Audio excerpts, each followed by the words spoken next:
Bien, hermanos, el tema, o el título que le he puesto al tema el día de hoy es La salvación de judíos y gentiles, un misterio revelado. Dice el apóstol Pablo en Romanos capítulo 11, versículos 11 al 15, lo siguiente. Digo pues, ¿han tropezado los de Israel para que cayesen? En ninguna manera. Pero por su transgresión vino la salvación a los gentiles para provocarles a celos. Y si su transgresión es la riqueza del mundo y su defección la riqueza de los gentiles, ¿cuánto más su plena restauración? Porque a vosotros hablo, gentiles, por cuanto yo soy apóstol a los gentiles, honro mi ministerio, por si en alguna manera pueda provocar a celos a los de mi sangre y hacer salvos a algunos de ellos. Porque si su exclusión es la reconciliación del mundo, ¿qué será su admisión sino vida de entre los muertos? En Romanos 9, Pablo enseñó la doctrina de la elección incondicional y se dijo que Dios es soberano en escoger quiénes se van a salvar y quiénes formarán parte de ese pueblo santo.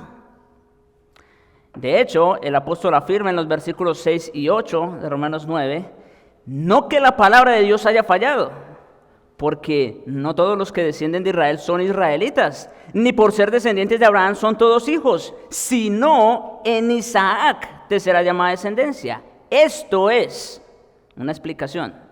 No los que son hijos según la carne son los hijos de Dios, sino los que son hijos según la promesa son contados como descendientes. Eso fue lo que vimos en el capítulo 9, en términos generales. Una elección que no se basa en absolutamente nada que el hombre pueda ofrecer a Dios, pero únicamente por su gracia. Y en el capítulo 10, el apóstol hace responsable a la nación de Israel por su incredulidad impenitente. Como dice versículos 18 al 21 de Romanos 10, pero digo, ¿no han oído? Hablando del Evangelio. Pablo acaba de decir que todo aquel que invoque el nombre del Señor será salvo. Pero digo, ¿no han oído? Antes bien, por toda la tierra ha salido la voz de ellos y hasta los fines de la tierra sus palabras. También digo, ¿no ha conocido esto Israel? Primeramente Moisés dice, yo os provocaré a celos con un pueblo que no es pueblo, con un pueblo insensato os provocaré a ira. E Isaías dice resueltamente, fui hallado de los que no me buscaban, me manifesté a los que no preguntaban por mí. Pero acerca de Israel dice, todo el día extendí mis manos a un pueblo rebelde y contradictor. Es decir, en Romanos 9 queda claro, se establece la soberanía de Dios en la salvación. Romanos 10, la responsabilidad del hombre para creer. Ahora, a raíz de esa afirmación, sobre todo en el verso 21 de Romanos 10, cuando dice, pero acerca de Israel dice, todo el día extendí mis manos a un pueblo rebelde y contradictor. A raíz de esa afirmación, el apóstol luego pregunta en el capítulo 11, verso 1, digo pues, ¿ha desechado Dios a su pueblo? Es decir, ¿Dios ya se olvidó por completo de la nación de Israel? La respuesta es clara y contundente, en ninguna manera, por supuesto que no. Y básicamente el apóstol responde estableciendo la doctrina de un remanente escogido por gracia. Como vimos la última vez, en primer lugar vimos habló de su caso personal, porque yo también soy israelita, de la descendencia de Abraham y de la tribu de Benjamín, así que Dios no ha desechado a su pueblo. Pero no solo eso, también lo vimos en la historia, en un caso preciso. ¿O no sabéis, versículos 2 y 4, qué dice de Elías la Escritura, cómo invoca a Dios contra Israel, diciendo, Señor, a tus profetas han dado muerte y a tus altares han derribado, y solo yo he quedado y procuran matarme? Pero, ¿qué le dice la divina respuesta? me he reservado 7,000 hombres que no han doblado su rodilla delante de Baal. Ese fue el caso histórico acerca de un remanente escogido por gracia. Y finalmente una declaración teológica.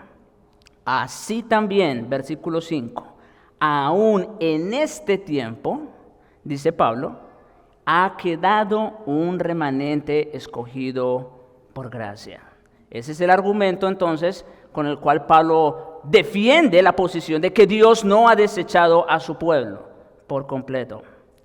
Pero en los versículos 7 al 10, mis hermanos, de Romanos 11, nos encontramos con una conclusión que deja todavía abierta otra pregunta. Mire cómo dice versículos 7 al 10 de Romanos 11. ¿Qué pues? Lo que buscaba Israel no lo ha alcanzado. O sea, Israel como nación fracasó. Pero los escogidos sí lo han alcanzado. Y los demás fueron endurecidos.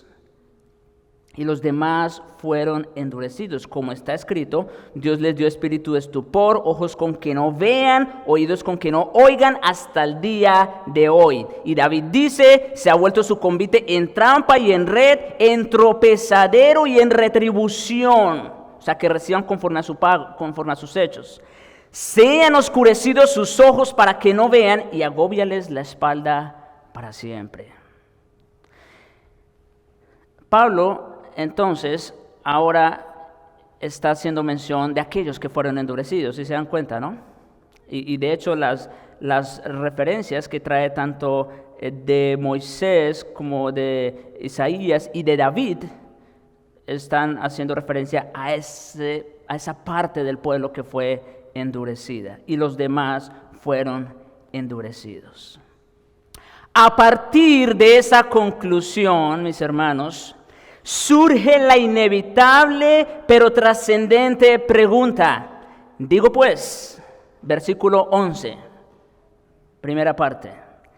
¿Han tropezado los de Israel para que cayesen? ¿Han tropezado los de Israel para que cayesen? Noten, está hablando de quiénes, de los que fueron endurecidos. No está hablando del remanente, está hablando de los que fueron endurecidos. Esa parte que fue endurecida de Israel, tropezaron para que cayeran. Ese fue todo su fin. Es decir, ese era el plan último de Dios con la nación de Israel. Y noten, como les decía, que Pablo ahora va a tratar con el pueblo de Israel que fue endurecido, es decir, los que le rechazaron, los que rechazaron al Mesías, Salvador y su mensaje del Evangelio. Y nuevamente, como lo sabe hacer el apóstol Pablo, responde con un rotundo no. Megenoito, en ninguna manera. Por supuesto que no. Y para argumentar su respuesta, el apóstol va a revelar un misterio que, del cual se menciona en el verso 25, que vamos a ver más adelante. Pero hoy vamos a ver de qué se trata ese misterio. Como les digo, el tema de hoy es la salvación de judíos y gentiles, un misterio revelado. Vamos a ver de qué se trata ese misterio. Y que como su nombre lo indica, había estado oculto durante siglos. O sea, un misterio es algo que ha estado oculto por un tiempo, ¿no es cierto? Pero que luego se le quita el velo. Eso es un misterio revelado.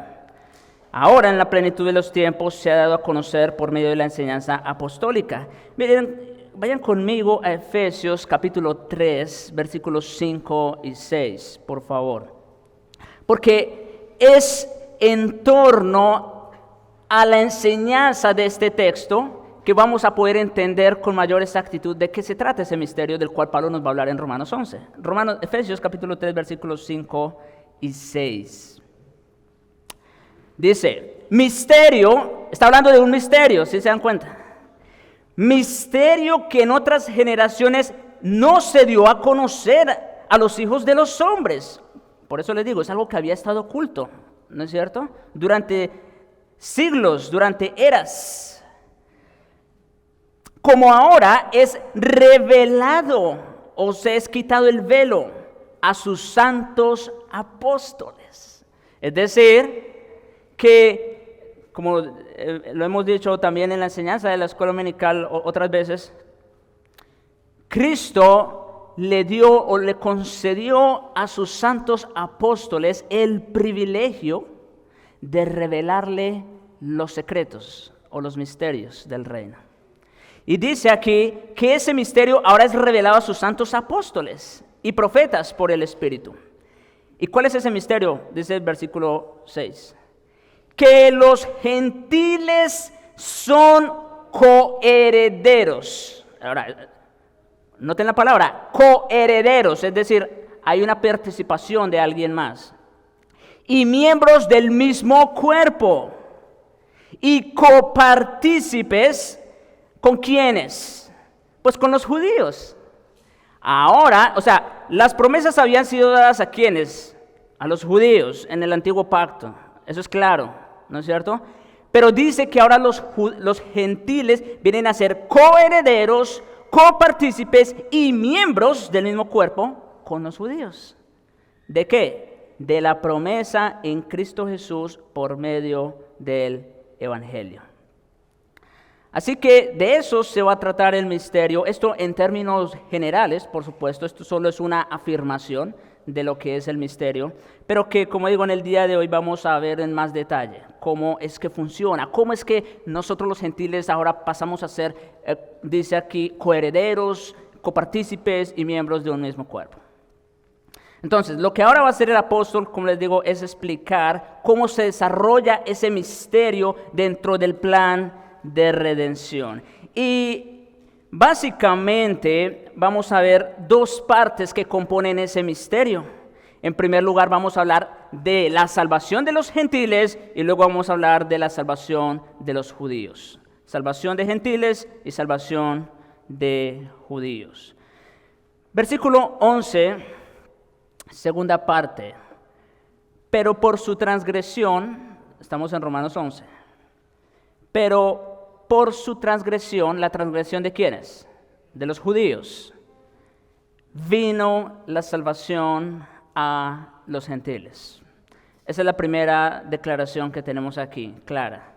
Por la transgresión de los judíos vino salvación a los gentiles.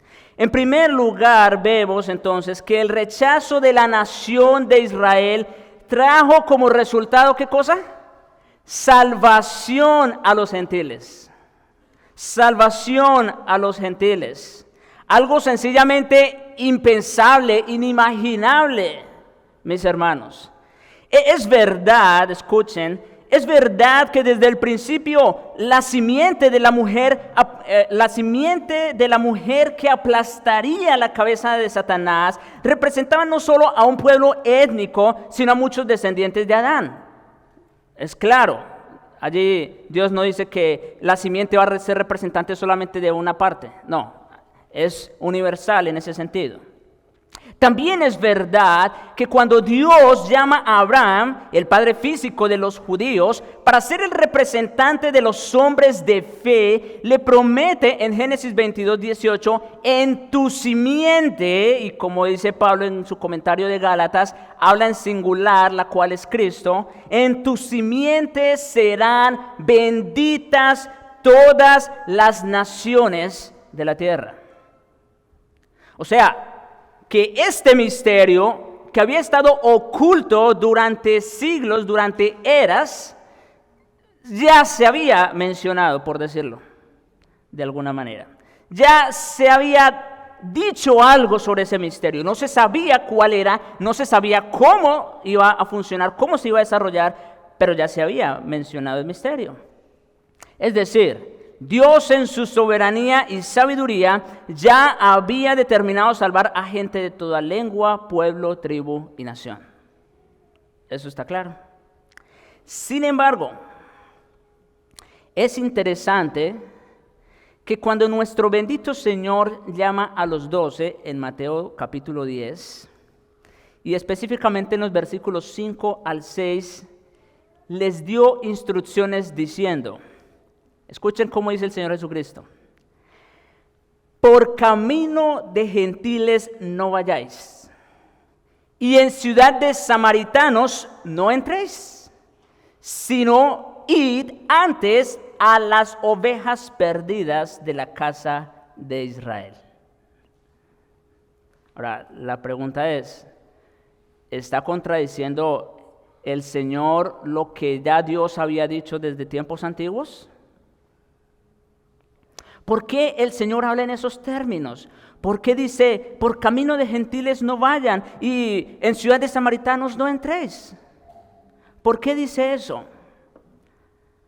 Bueno, en resumen, para dejar a los judíos sin excusa en cuanto al evangelio. Para dejar a los judíos sin excusa en cuanto al evangelio. Piensen por un momento, yo quiero que aquí usen un poquito su imaginación. Piensen por un momento qué hubiera sucedido si Israel como nación no hubiese rechazado el evangelio de Jesucristo y su persona. ¿Qué hubiera sucedido en cuanto a nosotros los gentiles? La respuesta es que difícilmente el evangelio habría llegado a nosotros los gentiles. ¿Sí? Si los judíos hubiesen abrazado, hubiesen aceptado completamente a Jesucristo como el Salvador y su evangelio representado en él, el evangelio difícilmente nos hubiera llegado a nosotros. Es por causa del rechazo y la impenitente incredulidad de Israel que el evangelio nos ha llegado a nosotros. ¿Cómo así? Explíquense, por favor. Por supuesto que sí. Miren conmigo, Mateo capítulo 21. Ya el hermano Fanor hizo lectura de todo el texto, la parábola de los labradores malvados. Pero yo, ya teniendo el contexto en mente, voy a enfocarme en los versículos 40 al 43 de Mateo 21. Ya saben lo que sucedió, el padre de familia arrienda la viña, unos labradores, envía un mensajero, no le dan el pago, envía a otro, tampoco, los matan. Dice, bueno, voy a enviar a mi hijo, de él van a tener respeto. Pues exactamente pasó lo opuesto. Él es el hijo, matémosle para nosotros quedarnos con la herencia. Cuando venga, dice el Señor, versículo 40, pues el Señor de la viña, ¿qué hará aquellos labradores? Le dijeron, es decir, los judíos que estaban allí, le dijeron, a los malos destruirá sin misericordia y arrendará su viña a otros labradores que le paguen el fruto a su tiempo. Y Jesús les dijo, ¿nunca leísteis en las Escrituras? La piedra que desecharon los edificadores. ¿Quiénes eran los edificadores? Los judíos, otra vez. Los judíos. A ellos se les dieron los pactos, las promesas, el reino, en fin. La piedra que desecharon los edificadores ha venido a ser cabeza del ángulo. El Señor ha hecho esto y es cosa maravillosa. Me gusta el término que utiliza mi Señor aquí para describir esto. Es cosa maravillosa a nuestros ojos. ¿Y por qué resalto ese término? Porque como vamos a ver, en realidad, mis hermanos, la manera como nos llegó la salvación a nosotros los gentiles es algo impensable, inimaginable, indescriptible. Por tanto, os digo que el reino de Dios será quitado de vosotros y será dado a gente que produzca los frutos de él. ¿Se dan cuenta? Es por razón de que los judíos como nación rechazaron el evangelio y al Mesías, que entonces ahora esa buena noticia nos llega a nosotros los gentiles. Es interesante cómo Dios utiliza algo tan malo, tan perverso como la incredulidad de su propio pueblo para traer salvación a los demás. Alguien lo ha ilustrado, yo creo que algunos de ustedes lo han escuchado. Es como que las olas del mar van y pegan con la muralla de los judíos y luego se regresan y bañan a las costas de los gentiles. Es más o menos cómo funciona la gracia del Evangelio. Llega y topa con esa muralla de judíos que le rechazaron, que le resistieron, y de regreso, ¿qué hace? Viene y baña nuestras costas. Sin embargo, nuestro Señor al final, porque era consciente de la voluntad de Dios y también porque conocía y había experimentado en su carne el rechazo propio de su pueblo, es que ahora manda en la gran comisión lo siguiente. Hechos capítulo 1, versículo 8. Pero recibiréis poder cuando haya venido sobre vosotros el Espíritu Santo. Definitivamente sin el Espíritu Santo no podemos hacer nada. El Evangelio no tiene poder. ¿Sí? El poder del Evangelio radica en la obra del Espíritu Santo en medio nuestro. Y me seréis testigos, escuchen, en Jerusalén, en primer lugar, ¿se dan cuenta? Judíos.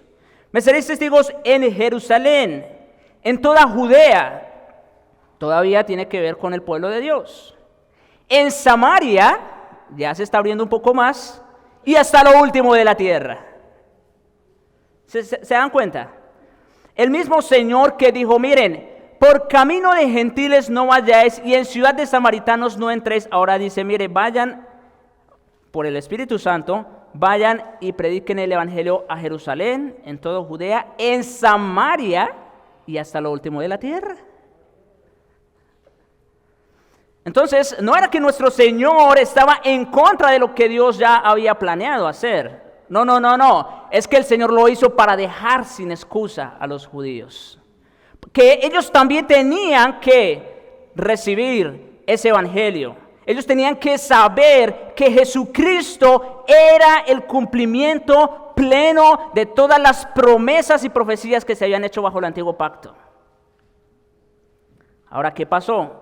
A los suyos vino, los suyos no le recibieron. Esa es la muralla judía que resistió creer a Jesucristo y su evangelio. Y que ahora viene y baña nuestras costas. Pablo, el apóstol, aplicó ese mismo llamado a sí mismo y a Bernabé.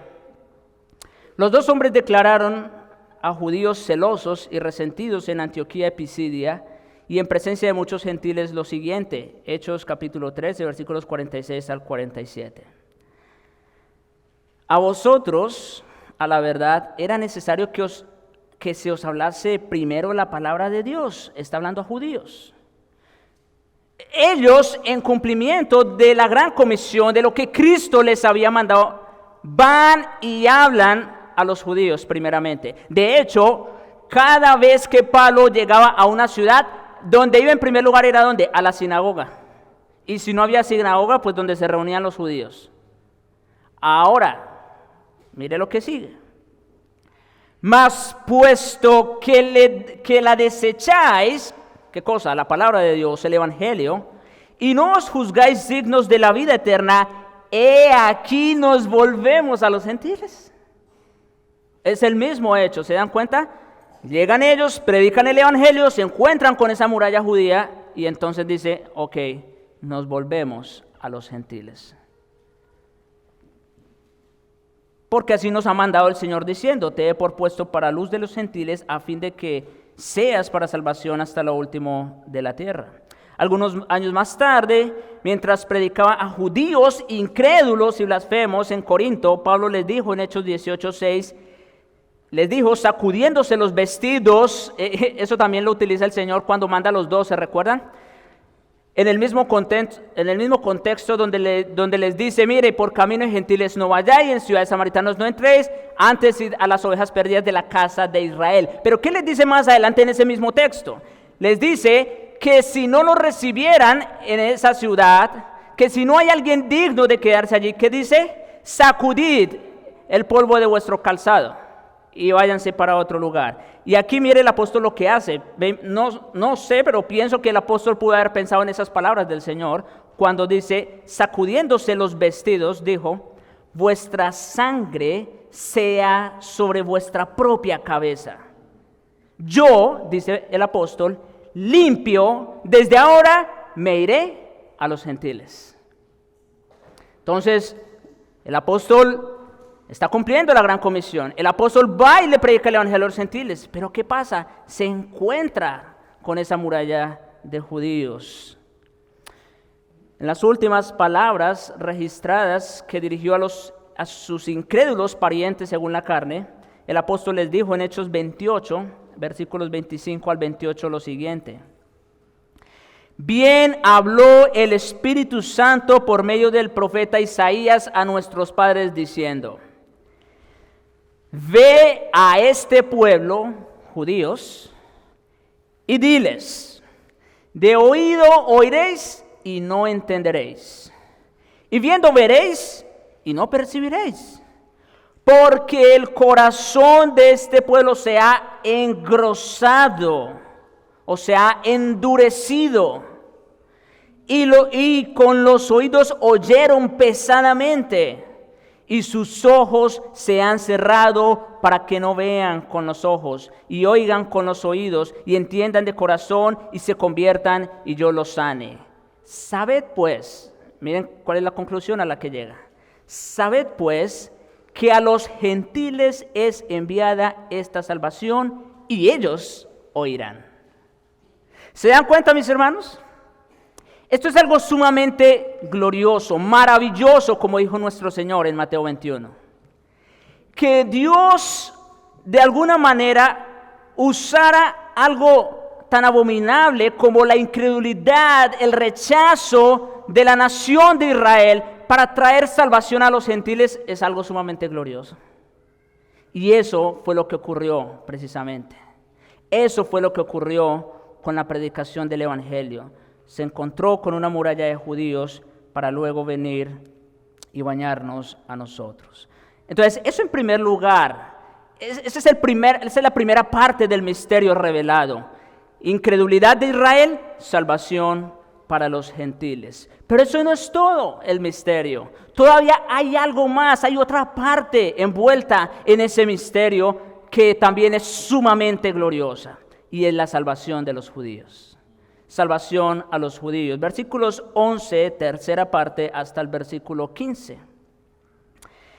Dice, para provocarles a celos, a los judíos, por supuesto. Y si su transgresión es la riqueza del mundo y su defección la riqueza de los gentiles, ¿cuánto más su plena restauración? Porque a vosotros hablo, gentiles. Por cuanto yo soy apóstol a los gentiles, honro mi ministerio, por si en alguna manera pueda provocar a celos a los de mi sangre y hacer salvos a algunos de ellos.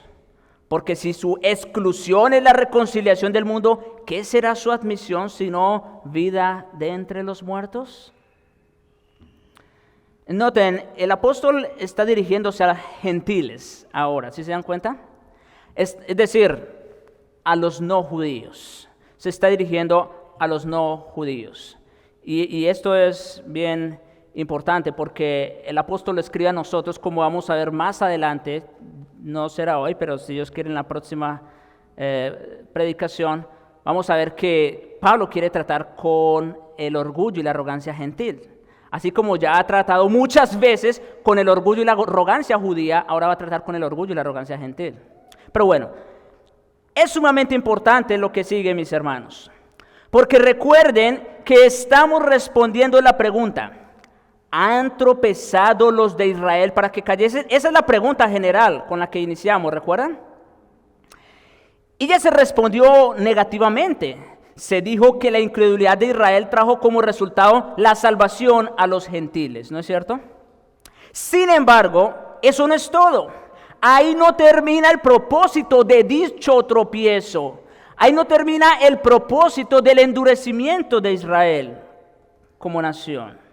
La conversión de los gentiles, escuchen, a su vez provocaría a celos a los de Israel. La conversión de los gentiles, ¿qué haría? Provocar a celos a los de Israel. Ellos, mis hermanos, eran el pueblo escogido de Dios, como dice Romanos 9, 4 y 5. Ellos son israelitas, de los cuales son la adopción, la gloria, el pacto, la promulgación de la ley, el culto, las promesas de quienes son los patriarcas y de los cuales según la carne vino Cristo. Casi nada. Esto es muy importante, mis hermanos. ¿Han tropezado los de Israel para que cayesen? O sea, ¿eso era todo lo que Dios tenía en mente para con la nación de Israel? ¿Tropezar y caer? Por supuesto que no. Y por estas múltiples razones que acabo de leer de Romanos 9, los judíos celan a los gentiles, quienes por gracia ahora son coherederos y miembros del mismo cuerpo y copartícipes de la promesa en Cristo Jesús por medio del Evangelio. Es decir, los judíos pensaban que la promesa de bendición era únicamente para ellos. Ahora, ¿qué pasa? Cuando viene el Evangelio, choca con la muralla de los judíos y viene y baña a la costa de los gentiles, ¿cuál es la respuesta entonces del pueblo judío? ¿Cuál es la respuesta a ese recibimiento, a esa conversión masiva de gentiles?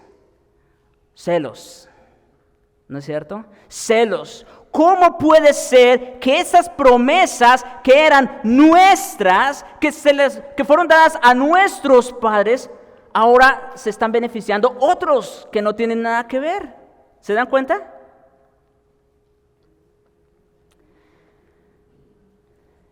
Esa es la reacción de los judíos ahora ante la conversión de los gentiles. Celos, una provocación de celos. Aunque en esencia, mis hermanos, tener celos es un concepto negativo, la intención de Dios era que los celos que Israel sintiera de los gentiles funcionaran como un estímulo positivo para atraer a su pueblo de vuelta a Él. Los judíos habían desdeñado o ridiculizado a los gentiles por mucho tiempo y consideraban que estaban fuera del alcance de la gracia de Dios. Eso pensaban los judíos. Y decirles que habían perdido su relación especial con Dios era bastante inquietante. Pero ser notificado de que Dios le había ofrecido esa relación desaprovechada a los gentiles era sin duda un trago muy amargo, como dice alguien. Sí, mis hermanos, esa gracia abundante de la cual había sido beneficiada la nación de Israel durante siglos,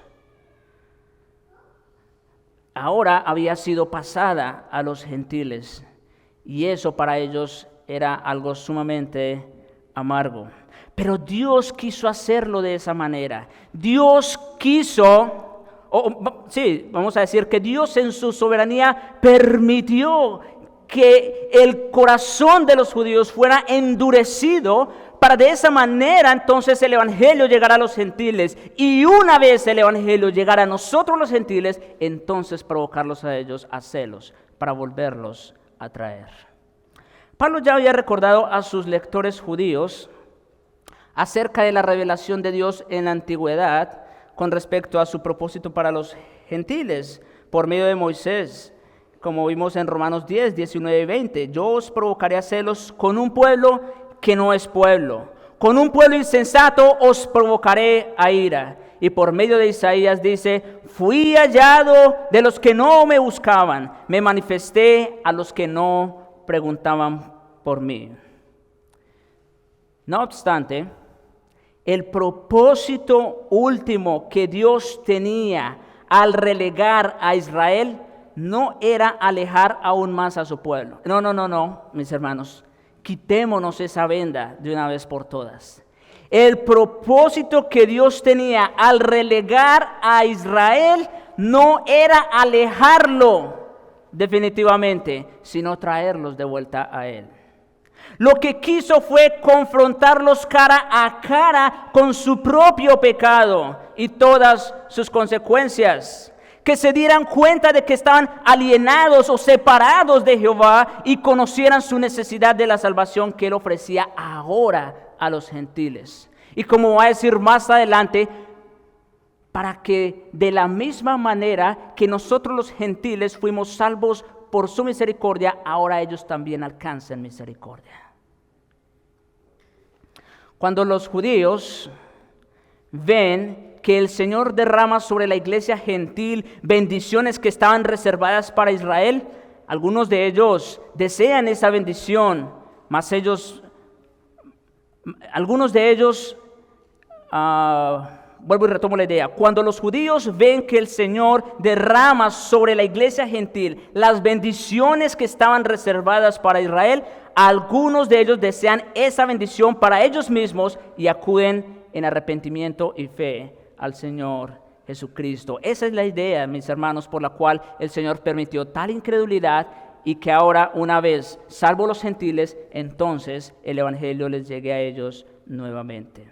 Esto, mis hermanos, hay que decir, ha sucedido con individuos judíos a lo largo de la historia. A lo largo de la historia, y sucederá también al final del tiempo con un remanente de judíos escogidos por gracia. Esto es sumamente importante. Dios no ha desechado a su pueblo. Y aún con aquellos que fueron endurecidos, Dios, de alguna manera, provocándolos a celos, los traerá. No estamos hablando de todos y cada uno de los judíos, pero estamos hablando de todos aquellos que han sido escogidos por gracia. Ahora bien, Dios ha utilizado aún la transgresión más grande de Israel, que fue rechazar a su Mesías Salvador, con el fin de cumplir su propósito último de traer grandes riquezas espirituales al mundo, es decir, a nosotros los gentiles, tal como lo había declarado Abraham cuando llamó a Israel. Como les dije, en ti serán benditas todas las familias de la tierra. Entonces hay que anotar esto. Aunque Israel falló en dar testimonio de justicia al mundo, Dios hizo que diera testimonio al mundo en injusticia, por así decirlo. Como el Señor no pudo usar la fidelidad de Israel para traer riqueza a los gentiles, en lugar de eso, Él tuvo que usar su defección o su fracaso. Por eso les decía, mis hermanos, este misterio era algo impensable, algo inimaginable y algo sumamente maravilloso. Que Dios utilizara algo tan abominable como el rechazo de su propio pueblo para traer salvación tanto a gentiles como a judíos, eso es algo que solamente estaba en la mente del Señor. Ahora, Pablo hace una pregunta que revela su gozo a pesar de la falla de Israel. Como ha dicho, si su defección trajo riqueza a los gentiles, ¿cuánto más será la riqueza de su plena restauración? Ahora, la palabra aquí para traducir plena restauración es pleroma, la cual significa plenitud o completo. Es decir, si el Señor ha utilizado la inmensa transgresión de Israel de haber rechazado a su Mesías para bendecir al mundo gentil, ¿cuánto más bendecirá al mundo cuando todo Israel vuelva a Él con fe? Es decir, la masa restante de judíos que están destinados a creer. ¿Cuánto más bendecirá al mundo con todos aquellos que han venido creyendo y que creerán aún al final? Esto es algo simplemente sorprendente, mis hermanos. Es de sumo gozo, de suma alegría el hecho de saber de que Dios aún sigue salvando judíos, de que Dios no los ha desechado para siempre. Antes, en la carta, Pablo ya había empleado un contraste parecido a este que estamos viendo aquí en Romanos 11, en Romanos 5, versículos 8 al 10. Mas Dios muestra su amor para con nosotros en que siendo aún pecadores, Cristo murió por nosotros. Pues mucho más, ahí está el contraste, estando ya justificados en su sangre, por él seremos salvos de la ira. Porque si siendo enemigos fuimos reconciliados con Dios por la muerte de su Hijo, mucho más, otra vez el contraste, estando reconciliados con Él, seremos salvos por su vida. El punto aquí, mis hermanos, es este. Si un Salvador que murió pudo redimirnos, ¿cuánto más puede sustentarnos un Salvador que vive para siempre? Por la misma lógica, por la misma razón, si un Israel infiel pudo traer salvación a los gentiles, mucho más será la bendición que traerá su fidelidad. Mucho más será la bendición que traerá su fidelidad. Gozo inefable. No sé si ustedes, mis hermanos, se han preguntado cuál fue el final del hermano del hijo primogénito. Ustedes recuerdan la parábola, ¿no es cierto? Y ustedes saben que al final el hermano del hijo primogénito, que de alguna manera representa a los judíos, no quería entrar a la fiesta, ¿no es cierto?, de su hermano, porque él consideraba pues que su hermano era indigno, que él se había gastado toda la herencia de su padre con rameras, con sus amigos, y entonces pues no era digno de una celebración. Y la pregunta que queda en el aire es, bueno, ¿y qué pasó con este hermano? ¿Entraría o no entraría a la fiesta? Bueno, pues eso depende, ¿no? Depende de si este hermano era parte de ese remanente que Dios en su gracia había escogido. Pero piensen esto, si este hermano finalmente entra a la fiesta, ¿ustedes se imaginan cuánto gozo y cuánta alegría pudo haber habido en aquel lugar? Porque ahora Dios, de los dos, de uno que era judío y de uno que era gentil, ahora hace un solo cuerpo, una sola familia. Ese es el punto, mis hermanos. Cuánto más gozo, cuánta más alegría, cuánta más bienaventuranza y felicidad traerá la plena restauración de los judíos. A continuación, Pablo enfatiza en el verso 13 y 14 que aunque su llamado principal fue predicar el evangelio a los gentiles, eso en ninguna manera es contrario a predicar la salvación a los gentiles. Esto también es sumamente importante. Pablo sabía que su ministerio principalmente estaba enfocado en los gentiles, ¿no es cierto? Y mire cómo dice el versículo 13. Porque a vosotros, a los gentiles, por cuanto soy apóstol a los gentiles, honro mi ministerio. En otras palabras, él no quiere restar importancia a su llamado especial de alcanzar al mundo gentil para Cristo. Por supuesto que no. El apóstol en su defensa ante Agripa relata las palabras de Cristo cuando lo llamó, para que vean que esto no solamente fue producto del pensamiento del apóstol, sino que fueron palabras de Cristo. En Hechos 26, versículos 16 al 18 leemos lo siguiente. Le dijo el Señor a Pablo, pero levántate y ponte sobre tus pies, porque para esto he aparecido a ti, para ponerte por ministro y testigo de las cosas que has visto y de aquellas en que me apareceré a ti, librándote de tu pueblo, y escuchen, y de los gentiles a quienes ahora te envío. ¿A quiénes envió Cristo a Saulo? A los gentiles, para que abra sus ojos, para que se conviertan de las tinieblas a la luz y de la potestad de Satanás a Dios, para que reciban por la fe que es en mí perdón de pecados y herencia entre los santificados. Y dicho sea de paso, aquí ¿quiénes eran los santificados? Pues ese pueblo judío del cual Dios había tenido misericordia durante el antiguo pacto. Ahora Dios iba a tener misericordia también de los gentiles. Entonces, el ministerio del apóstol Pablo estaba principalmente enfocado en los gentiles. Sin embargo, aquí está el asunto. También sabía el apóstol que la salvación viene de los judíos, como dice Juan 4:22. y que el evangelio es poder de Dios para salvación a todo aquel que cree, al judío primeramente, como vimos en Romanos 1, 16 y 17, al judío primeramente y también al griego.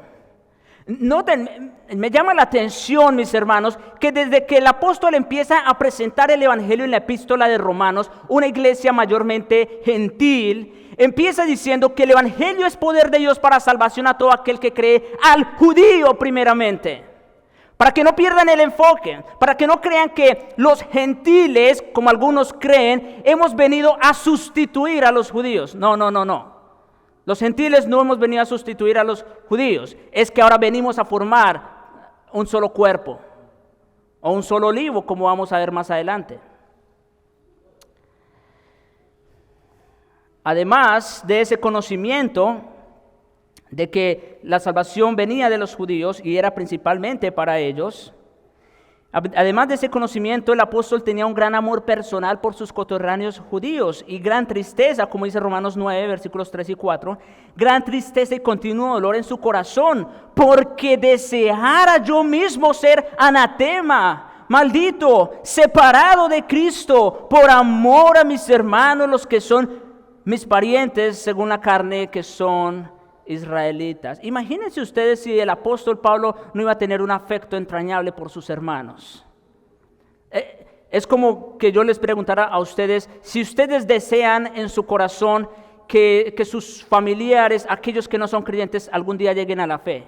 Pero por supuesto, es exactamente lo que el apóstol sentía por sus hermanos. Su ministerio era principalmente enfocado a los gentiles, pero él seguía teniendo afecto por ellos. Y no solo eso, sino como les dije hace un momento, cada vez que él llegaba a una ciudad donde iba a predicar el evangelio, primeramente era ¿dónde? A los judíos.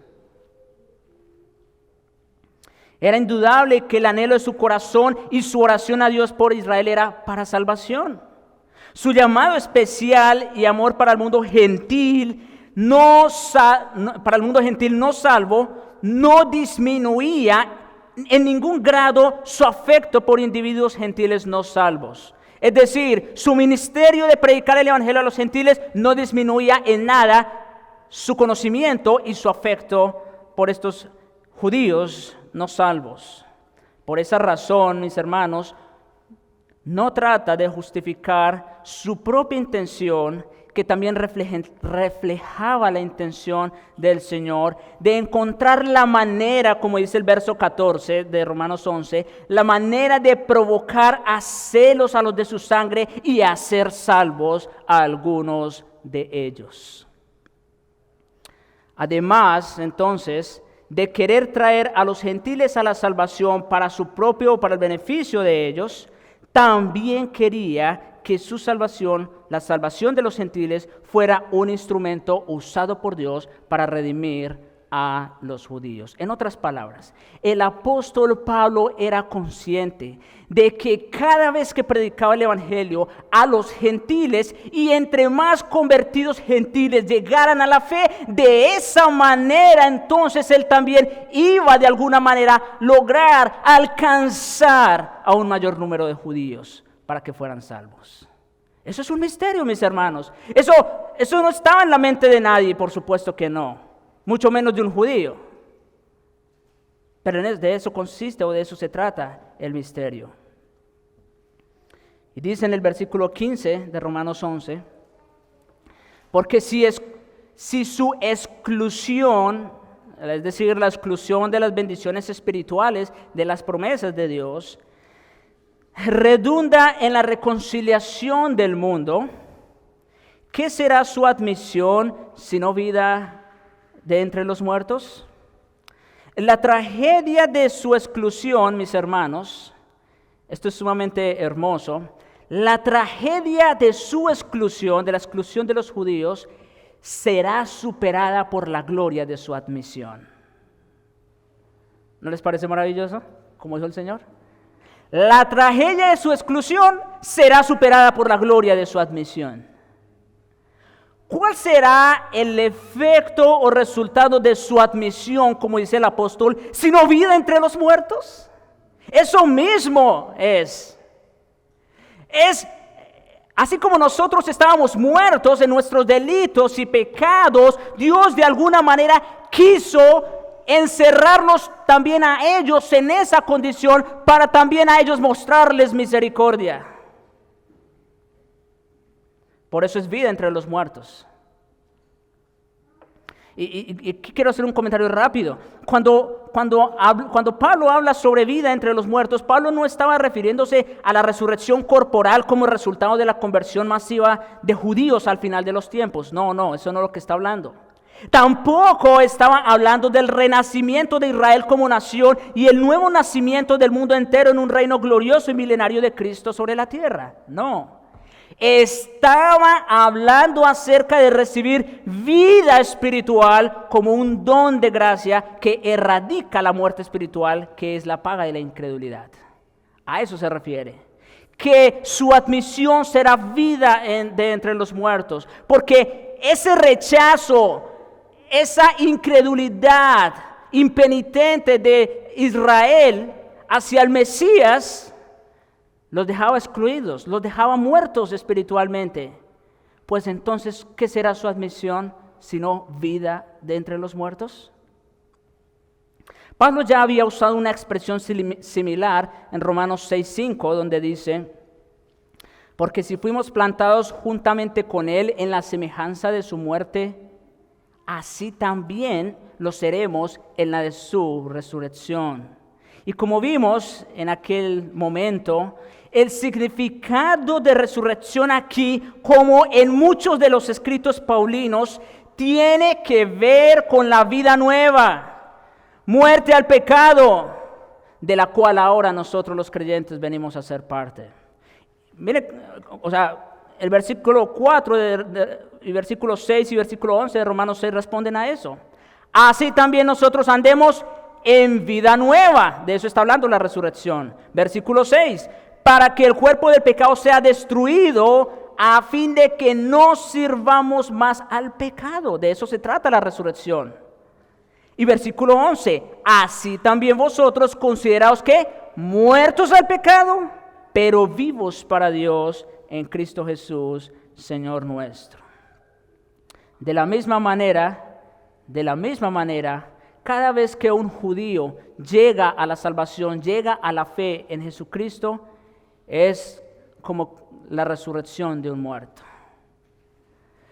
En eso radica la gloria del Israel incrédulo, en que habiendo antes rechazado al Mesías y su mensaje salvador, ahora, siendo provocados a celos por la conversión de gentiles, ellos también se vuelven en fe al Señor Jesucristo. En eso radica su gloria. Oh, mis hermanos, qué glorioso misterio es este. Qué glorioso misterio. ¿Quién hubiera imaginado que la incredulidad y el rechazo al Evangelio de Jesucristo por parte de los judíos traería como resultado, por un lado, salvación a los gentiles y por otro, la salvación misma de Israel? ¿Quién lo hubiera pensado? ¿Quién hubiera planeado algo así? Esto es simplemente sorprendente, maravilloso, que Dios en su soberanía y en su sabiduría haya permitido incredulidad en el pueblo judío para traer salvación a judíos y a gentiles. Eso es algo sumamente maravilloso, glorioso. Es por eso que Pablo más adelante concluye en Romanos 11, 25 y 26, porque no quiero, hermanos, que ignoréis este misterio.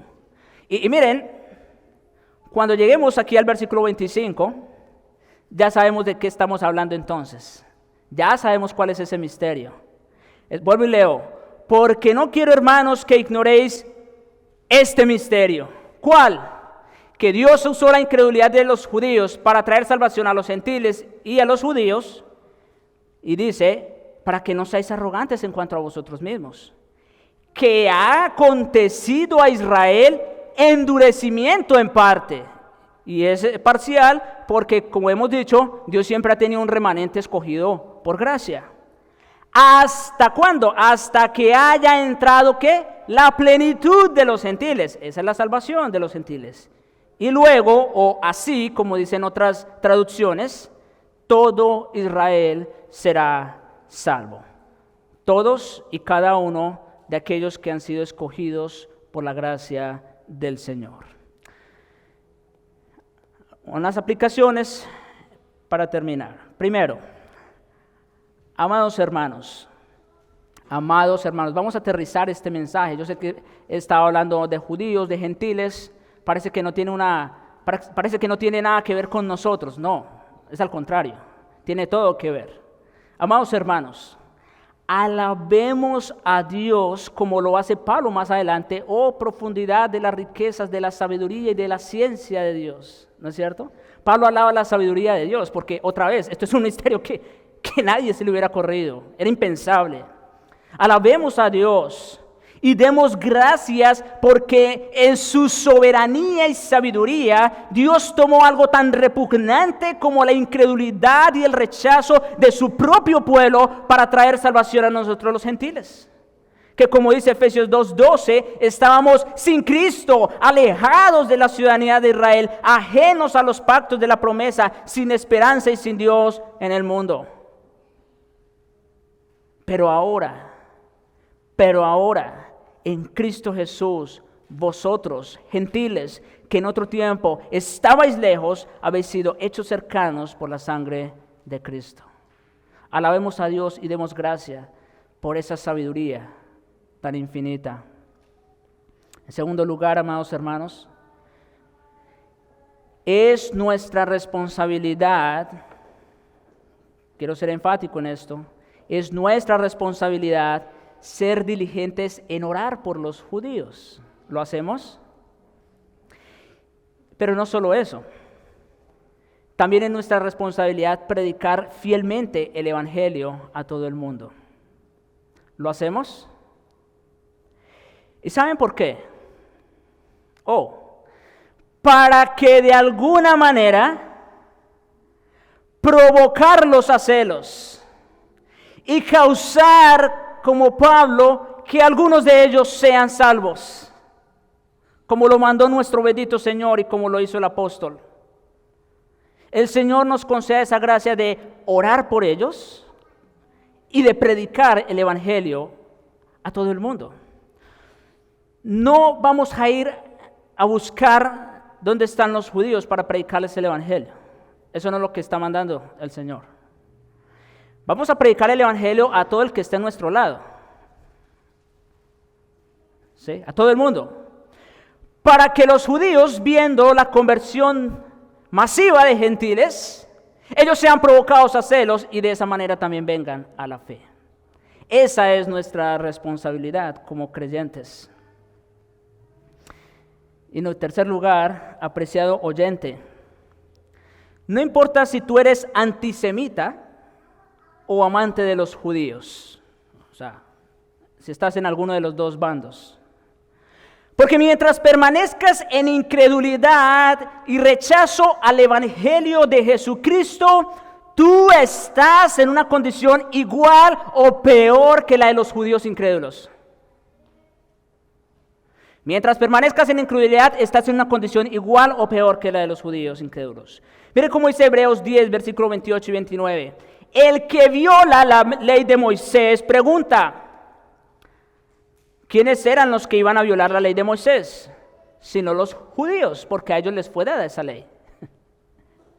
Y dice, el que viola la ley de Moisés por el testimonio de 2 o 3 testigos muere irremisiblemente. Tenemos algunos casos en el Antiguo Testamento donde hubo muerte por transgredir la ley. ¿Cuánto mayor castigo pensáis que merecerá el que pisoteare al Hijo de Dios y tuviere por inmunda la sangre del pacto en la cual fue santificado e hiciere afrenta al Espíritu de gracia? Oh amigo que escuchas este sermón, no persistas en tu incredulidad. No persistas en incredulidad.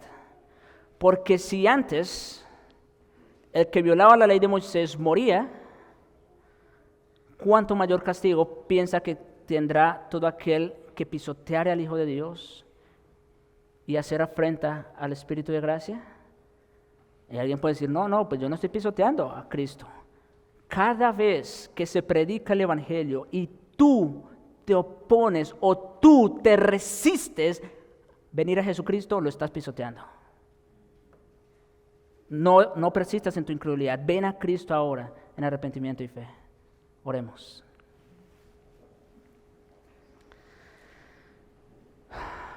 Padre Santo,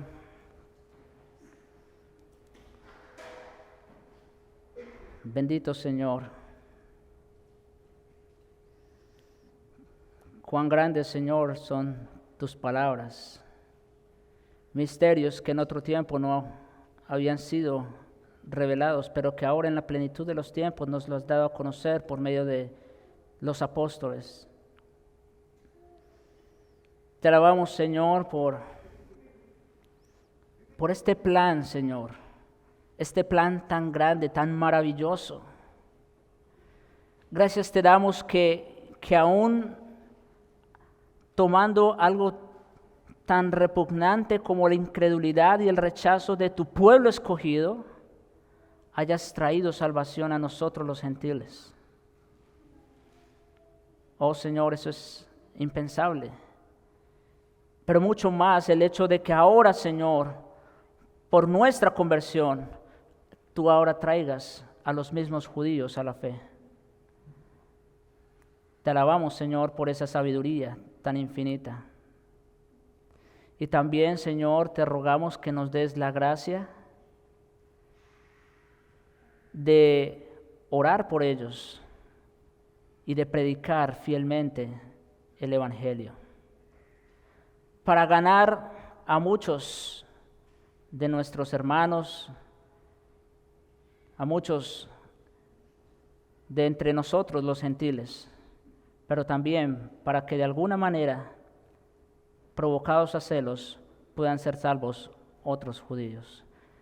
Te rogamos, Señor, ten misericordia de nosotros y ten misericordia de aquellos que todavía persisten en incredulidad.